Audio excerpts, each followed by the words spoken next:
La première alliance faite par Dieu se trouve dans Genèse 3,15. Je mettrai l'inimitié entre toi et la femme, entre ta postérité et sa postérité. Celle-ci t'écrasera la tête et tu lui blesseras le talon.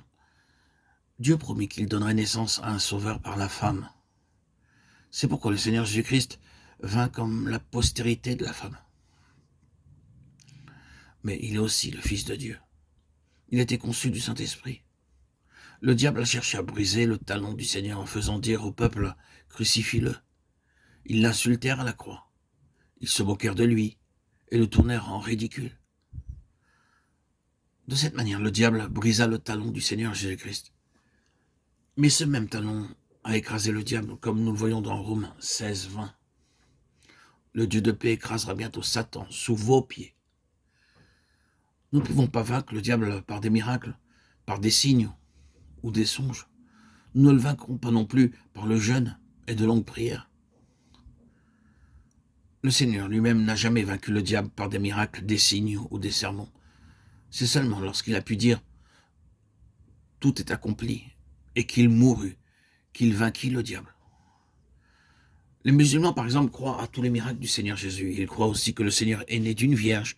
Ils croient à sa seconde venue. Ils croient qu'il a souffert. Mais ils disent qu'il n'est jamais mort. Mais le Seigneur devait mourir. Il mourut selon les Écritures. Il fut enseveli selon les Écritures. Il est ressuscité selon les Écritures. Il a vaincu le diable par sa mort.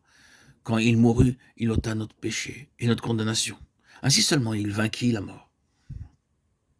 Nous pouvons vaincre le diable uniquement de cette manière et jamais par la seule connaissance biblique.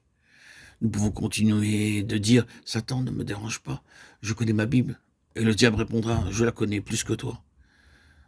Nous ne pouvons pas vaincre le diable par la connaissance biblique ou par de longues prières. Mais par la croix, je suis capable de vaincre. Je dis maintenant, Satan, ne t'approche pas de moi, car mon Seigneur t'a vaincu à la croix. Il est mort à ma place. Il a été enseveli pour ensevelir mes péchés. Il est ressuscité pour vivre en moi.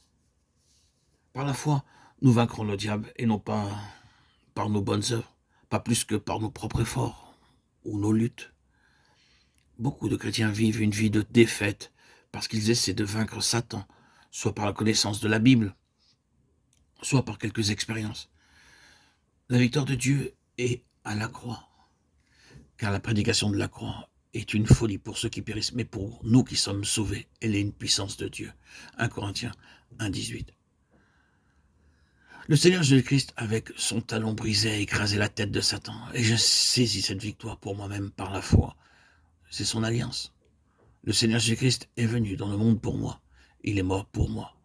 Et maintenant, je m'approprie sa victoire chaque jour pour vaincre tous mes péchés et mes tentations.